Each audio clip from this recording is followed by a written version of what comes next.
Welcome, friends and fellow horse fiends. You've landed on Come Ride With Me, a podcast dedicated to helping you find harmony, joy, and success in your riding. I'm your host, Anna Fox of Equus Enlightened. This pod isn't about training your horse, but about training you to be the best partner for your horse. Listen to find out how I use my intention to direct my ride. You'll hear how I decide what to focus on, what to say yes to, and when to redirect my horse. You'll see how not getting frustrated or overwhelmed is the easiest path to sanity and harmony. So, what are you waiting for? Come ride with me. Welcome, horse fiends, to another episode of Come Ride With Me. We're starting out with a prelude to the next episode, which is also going to be available on video. But last week I completely forgot to hit the record button and I missed the entire session. So I need a do-over. And I get a lot of pushback about this topic anyway when I bring it up with riders. So I want you to have some time to kind of wrap your mind around it. I'm going to show you how I start preparing horses and riders for bridle-less, or what I like to call rein-less riding. I believe this is one of the most important skills for a rider to hone if you want to really, really be a good rider. Wait, don't panic or guffaw and turn this episode off. I'm used to the pushback.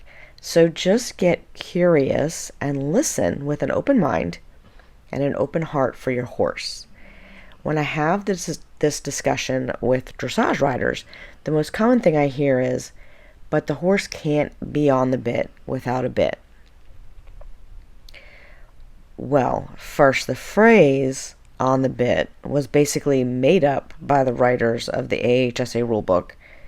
And like, how many of you actually remember when it was the AHSA? Because I do. The AHSA itself didn't even come into existence until 1917. And there's some thought that the translation was made around 1921. Anyway, you can look all of that up on the internet. I'll link some of the articles that I found about it in the episode show notes. But that being said, the USEF now, then the AHSA, is just over 100 years old. And the classical French and German texts that were being translated are much older than that. So on the bit was initially seen as a misinterpretation of acceptance of the aids, or possibly the French phrase that means hand in hand. Either way, it's one of the many terms that I find in dressage that is just lost in translation. And I think saying a horse is on the aids is much better. And it's also a much better description of what you want to be happening. Right? Because we've all been on a horse that was really strong on the bit, but wasn't aware of any of your other aids. The other thing about the bit is that the mouth is a very sensitive area of the horse, right? Just as it is for humans. And so any time that you have the bit, it's causing an emotional reaction in the horse. Even without you touching it, unless they have really been taught, and a lot of horses these days I find are not taught well how to hold a bit and carry a bit on their own before people start pulling on it, you're always going to get an emotional response. And then, of course, when you start pulling on this thing that's already causing an emotional response in the horse, you're going to get more of an emotional response. So a lot of times, if you can take at least the bit out of the picture, you're going to solve so many of your training problems right off the bat. And those are just a couple of the quick benefits that you can get for your horse. Often if I find a horse that's having trouble with the bridle, the first thing I do is don't ride them in the bridle. And I actually feel safer that way. at this point because I know that if I'm using something bitless, then I'm at least not causing any sort of emotional response if I need to use my reins. But if you also take it a step further and learn to ride without the reins, as a rider, the feedback that you will get from that is priceless. You will learn so much about your own balance. You will learn so much about your own body. You will learn how your body may be helping you or how your body is probably hindering you while you're riding, because you're not compensating for things by using the reins. You're not helping yourself balance by using the reins. It also means that when you're not getting all that input from your reins and from the stimulus of your hands, that you actually feel better what is happening. So the problem is that this also causes a lot of emotional turmoil in riders, right? It can be a very mental thing. And that's something that we're going to talk about. Don't worry, it's completely normal. But what I really want you to get is like, what are the benefits for you and your horse that you can get out of just starting to take away the bit and then maybe the reins. And I can attest to this because I rode for years on long reins. Like, I still like to leave my reins too long, but that's another topic. I rode with like on the buckle purposely. I practiced my dressage tests that way as well as I practiced them in contact. And I did that purposely for my own balance and to test whether my horses were able to self-carry, right? Since that's the ultimate goal, the purpose of dressage. And I would say that at the stage that I finally decided to go bridle-less, I was a secure and confident, successful rider, right? I had grown up riding jumping horses. We jumped without reins. I had started young horses for a living. I would have said, if you asked me, that my balance was quite good. And when I took away the reins, I realized how much I was actually using them when I didn't think I was, right? Because humans are grabbers by nature. Just think of the last time you tripped over the air, right? What did you do? You put your hand out. That's like the first thing we always do. We want our babies to grab our fingers. Grabbing is what we do. We're humans. We have these opposable thumbs. We feel like God gave them us so we could grab stuff, right? So we also don't realize how much of our confidence and mental security is locked into our hands. It seems weird, but just try sitting down and thinking about not having the ability to use your hands while you're riding and see what that does to you. But by putting our grabby, emotionally insecure hands into a super sensitive area of the horse, we are asking for problems. And many of these problems are quickly and easily fixed by a rider who's brave enough to explore their alternatives. Learning to ride bitless and even reinless doesn't mean that we have to abandon those aids completely. This is something that we can add to the current training plan. Again, when you do this, you're practicing the art of noticing. We talked about that last week. And also learning from the feedback that our horses are giving us. It's actually a lot easier to pay attention to that feedback when your hands aren't connected to their head. One, because you're not stimulating an emotionally sensitive place in the horse of their mouth. And two, because your hands aren't taking in most of the feedback.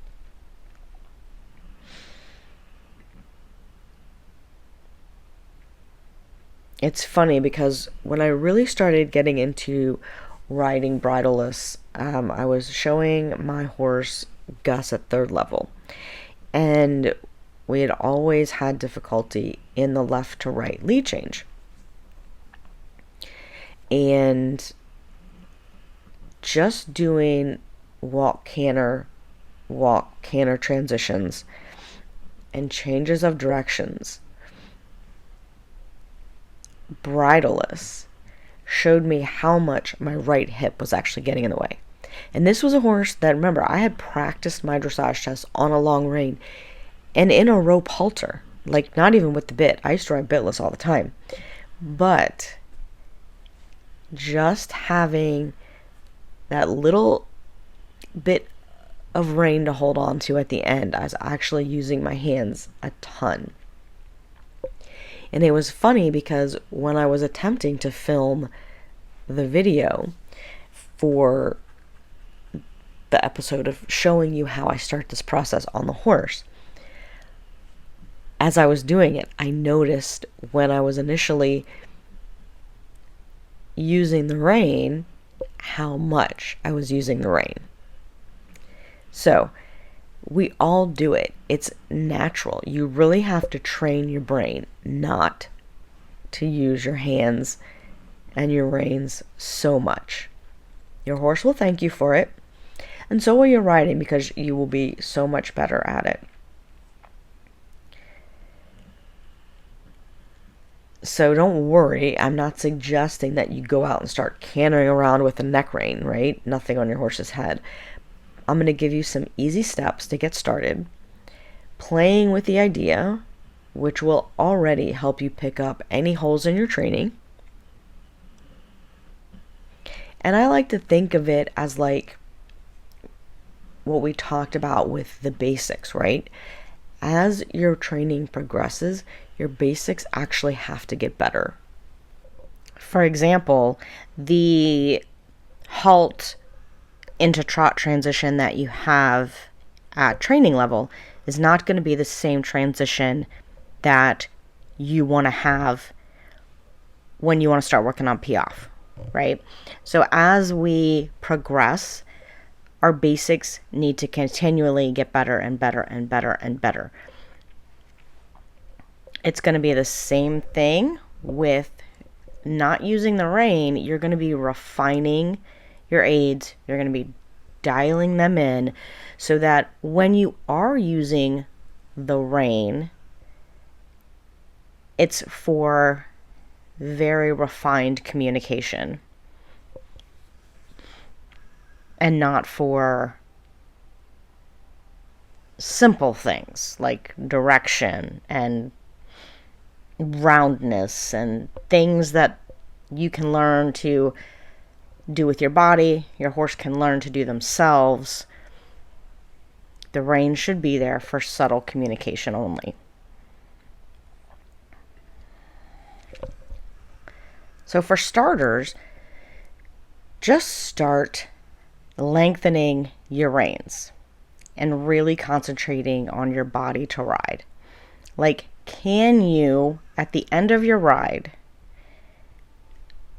let your horse stretch out at the trot, let the reins be long, and then quietly sit down and ride forward into a walk without picking up the rein? Can you halt from the walk without picking up the rein? Could you back up without the rein? I really hate that term, rein back, because you really shouldn't be using the reins to make it happen, right? That's something that should happen through your body language and your leg position, not pulling on the reins to go backwards. That's a whole nother topic. And if you need some ideas on how to dial down your aids, how to make your aids really specific, you can go back, you can listen to the phases of your aids episode. Feel free to reach out to me and ask. But in the beginning, you just want to start allowing yourself and your horse to make these small transitions without using the rein. And really start thinking about your mental comfort level. If you're riding, like, what if I didn't have these reins? What if my horse tripped and I dropped the reins? Would you panic?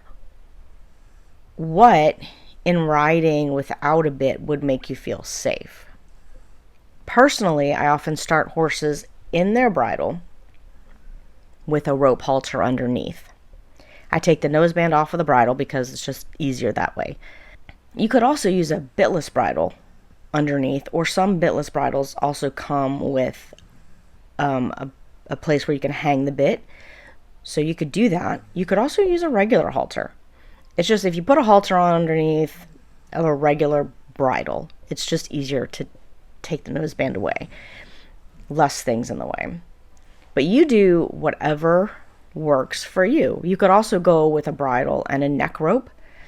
I like to play around, find out what most people are comfortable with, and work from there. And sometimes people don't realize what they're comfortable with until they start working with it, and then they're like, oh, I don't really like that. Like I said, it's a different feel in the halter or even a bitless bridle than you have with the reins and a bit. So some people like reins and bit and then just transitioning to a neck rope with the bit there as backup. So this is really more of a taxing mental exercise for the human than it is for the horse in the beginning, right? And I don't want to cause anybody any undue anxiety. I want you to be comfortable. So when I start out with the rope halter, and I do this, the rope halter and the bit underneath, a lot, because a lot of the horses that I work with have not been ridden without a bit in their mouth ever, or at least in a very long time. So I can transition them to the rope halter, and then I can transition them to no reins. And by getting that, a lot of them are having that emotional reaction to the bit. So getting that reaction out of there helps me be able to communicate better so that I can eventually get them to going without the reins. But again, it's you and your horse, so you decide what you like. So when I do that, I use generally a pair of clipped-on rope reins to the rope halter, and I use a carabiner type clip on my saddle, and I might have one on each side of my saddle, and that way I can clip both reins to it if I want to, or I can just clip one rein, the one I'm not using, to the clip. If you've got a bucking strap on your saddle, you can loop your reins around that. You know, if you're using buckle reins, you can buckle them around that. I just don't want the rein that I'm not using to flop around or get over the horse's head or anything like that, right? We want it to not be a tangle hazard. And then I start to use, once I'm comfortable that the horse understands my seat and leg aids and my breathing aids, then I start to use that halter rein more than the bit rein. And it is a different feel, that whether it's a halter or a bitless bridle, hackamore, Bozell, whatever, it's going to be a little bit of a different feel. To me, it's like a duller feel than a bit, but I think that helps you make your other aids, what's the word? I don't want to really say sharper, but more refined than having the bit as backup. And that's how it should be. Your other aids, your body aids, should be more important than your rein aids. The other thing that I usually like to carry is a long, stiff type stick. And this way I can use it on the hind quarter, kind of on the butt, like if I need to, or even up in front of the horse to redirect their head if I need. And so I like something longer than your traditional dressage whip, especially if you're riding a horse or a big horse. Like on a pony, that could work. The only thing that I don't like about them is that they tend, to have that like whippy end, and I don't really want the whippy action. So, and you also, if you're using the up in front of you, you definitely don't want to get like a lash in your horse's eye or anything by accident. So, I use something that's like a Pirelli carrot stick, but it's actually a bit thinner and lighter. But carrot sticks work fine. I'm sure there's lots of off-the-market brands now on the internet out there. Just something like that that's long and stiff and not too heavy that you don't mind carrying it. Because eventually, one of the things that I do when I go to riding with no reins is I actually like to do one of those sticks in each hand. And that actually helps with your balance. It helps you be able to see how well you're using your body. And so it's nice to have two balanced sticks like that rather than having two separate types of sticks. But we'll take a bigger look at all of that in the riding episode. We're going to start easy. Halt, backups, move the hindquarters, move the forequarters, right? And you can throw all of these into your normal rides and just make sure you're not using your reins to create them and get your horse really good at them before you ever start thinking about going bitless, bridle-less, or rein-less, right? Remember, the intention here is to teach the horse to be on the on the aids, not on the reins. And once you've got these aids down, the intention is not to make either of you nervous or uncomfortable. The intention is to build confidence and build autonomy for your horse too, right? There's things that they can be responsible for. Once you've got these aids down, then I like to start working on the steering. Just walking around, moving the hindquarters, moving the forequarters. And we'll talk more about that next week when I show you the video, but generally I start with steering the hindquarters first.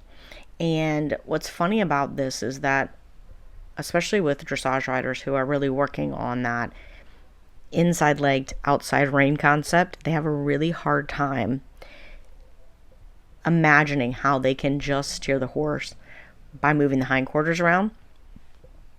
But what you tend to learn is how much inside hind leg you really need at that point and how much you're not normally getting.